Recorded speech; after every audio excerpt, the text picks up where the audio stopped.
for the world, challenges and opportunities, and this will be by Mr. Gregory Mugabe, Managing Director of the Uganda Tea Association. Please give him a warm welcome.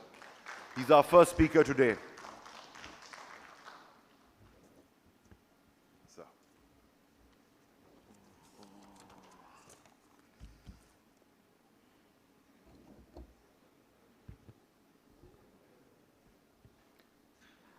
The chairman, Pakistan Tea Association, the chairman of the organizing committee, Mr. Hanif Muhammad Jan, delegates from all over the world, delegates from Africa in particular, colleagues, ladies and gentlemen, my name is Gregory Mugabe.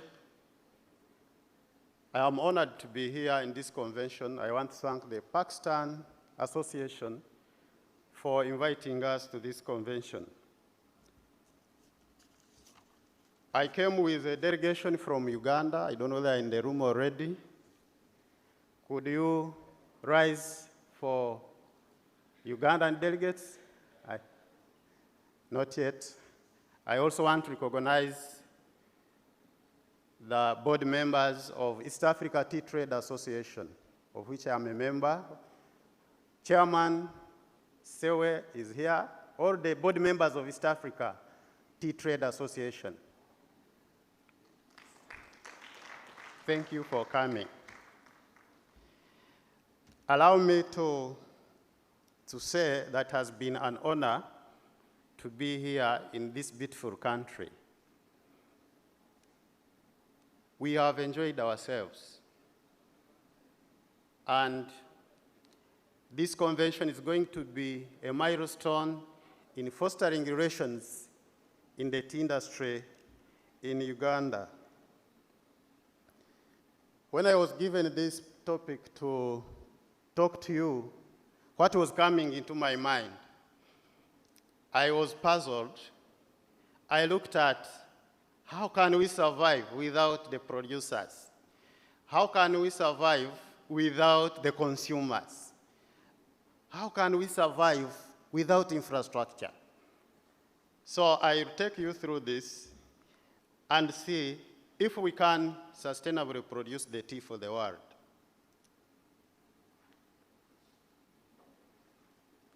Oh, sorry.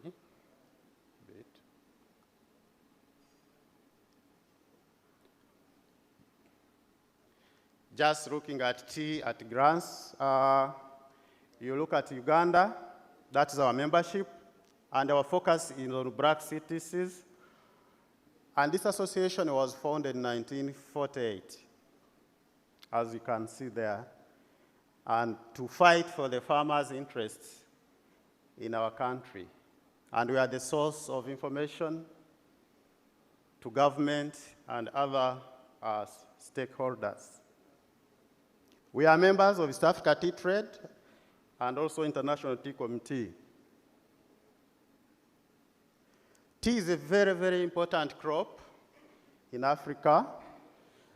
It contributes to the gross domestic product. And for Uganda, you can see 1.5%, and Kenya 2%. And you can see 85 million of gross domestic product, and many people involved in the tea farming, over 1 million people and 3 million people in Kenya. Kenya now is over 500, actually it could be 600 smallholders, and Uganda we have 80,000 involved. And these smallholders contribute a lot to the economy, and in Uganda, account for 46% compared to Kenya, which is 60%. Tea production, yesterday we are able to look at that. Of course, Kenya is still leading. Uganda, we are at 81 million as per 2021 figures. Recent trends, ladies and gentlemen, we know very well that the global consumption of tea, China is leading, and Kenya, when you look at that, continued to produce for the global world. And through the value chain, because you start with the farmer, you have processors, you have, people who are here, policymakers, and all those who take the tea, they do a lot to support the value chain. So it is very important, therefore, it impacts on the lives of the people and the livelihood across the world. Just to take you through that, what I was saying, China leading and taking a share of 49%, followed by India, Kenya, Sri Lanka. And you can see that this is a great contribution where we have opportunities for growth. These are global tea exports, according to the International Tea Committee. You can see now Kenya taking the majority of the share by 2021. And our country, beautiful country, part of Africa, which is Uganda, is at 3%. And I want to thank the Pakistan. They have supported this growth. Without you, we couldn't be where we are now.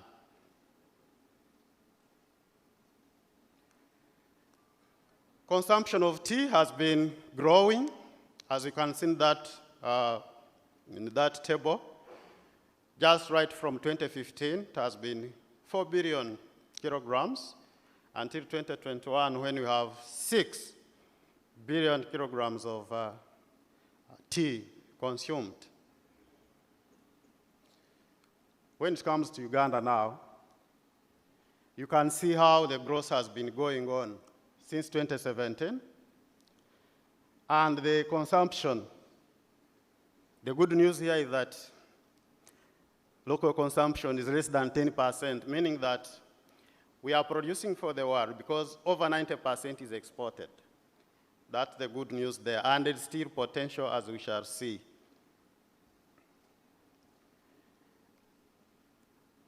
If you look at that, you can see the significance of Pakistan in the tea industry over the world.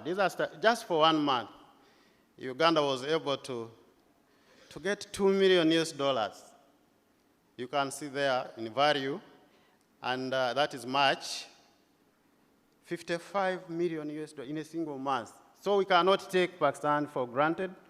We want to strengthen this partnership so that we are able to continue the relationship with Africa.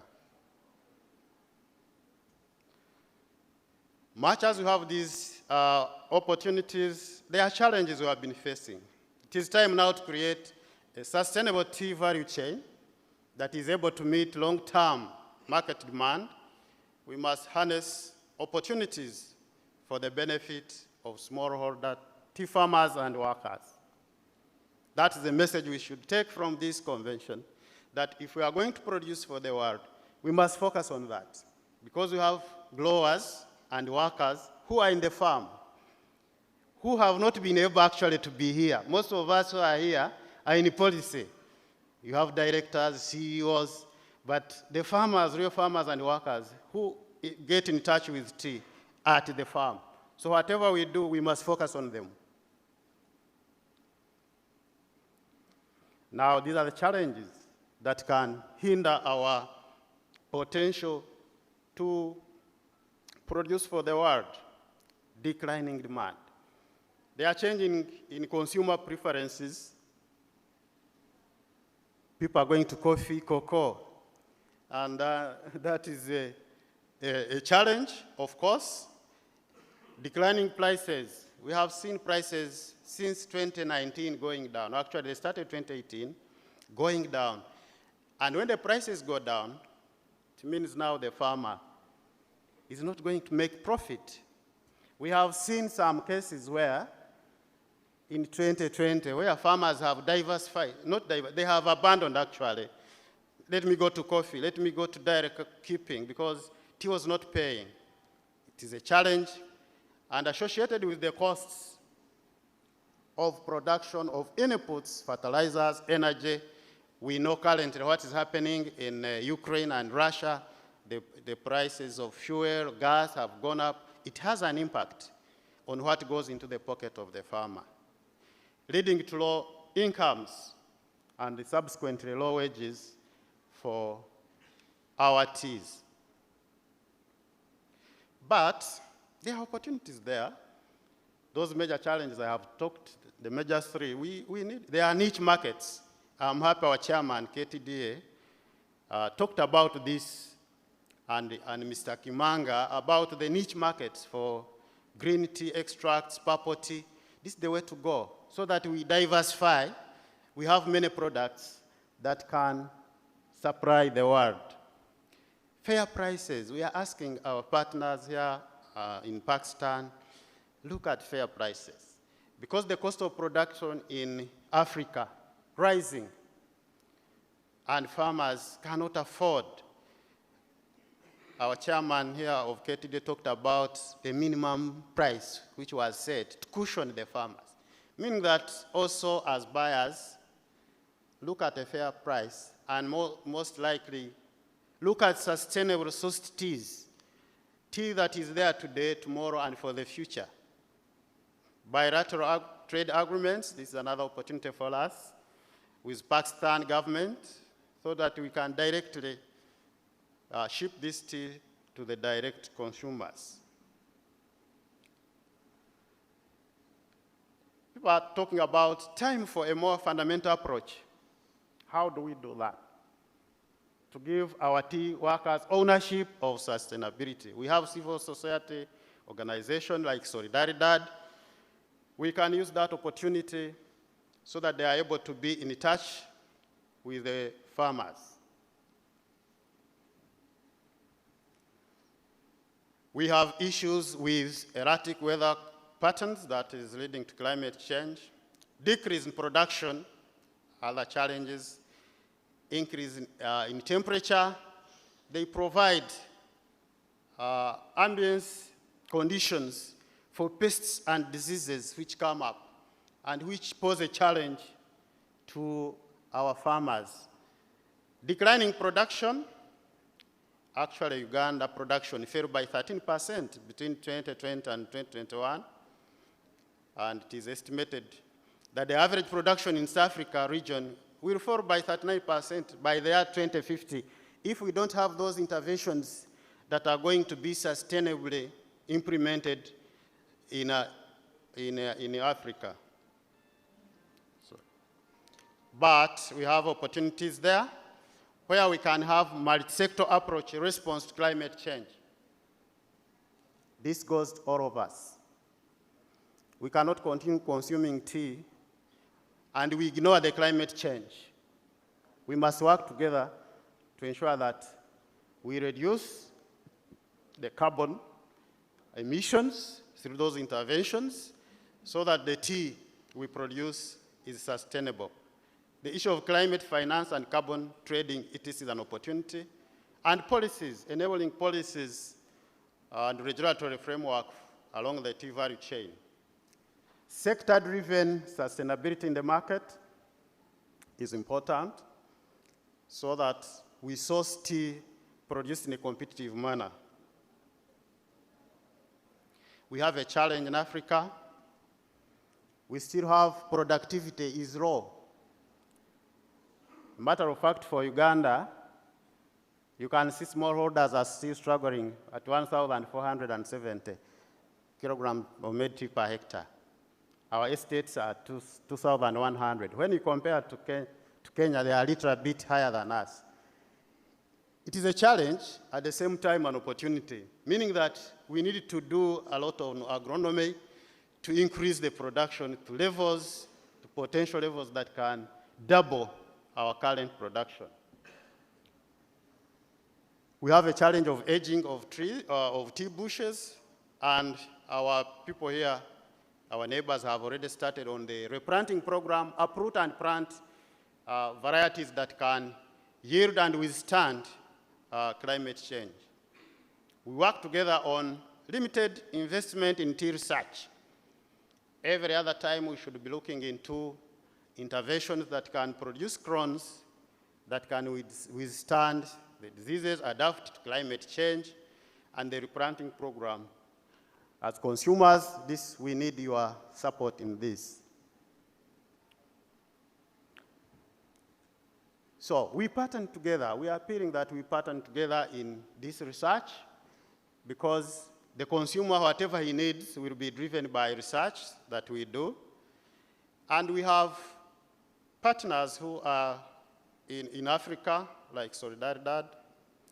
We start at farm level so that the productivity is increased. There is a potential in Uganda now. Currently, we need 2070 processing lines in Uganda. I think when you have been monitoring the market, you see production in Uganda is increasing, and there is a lack of capacity. So we need that, and we still have 200,000 hectares of land available for planting. This is an opportunity for people to come and invest, and we produce more tea for the world. In Mozambique, currently, there is a program to rehabilitate 5 tea factories abandoned due to civil war, and the raw material is available. So that is an opportunity we can explore.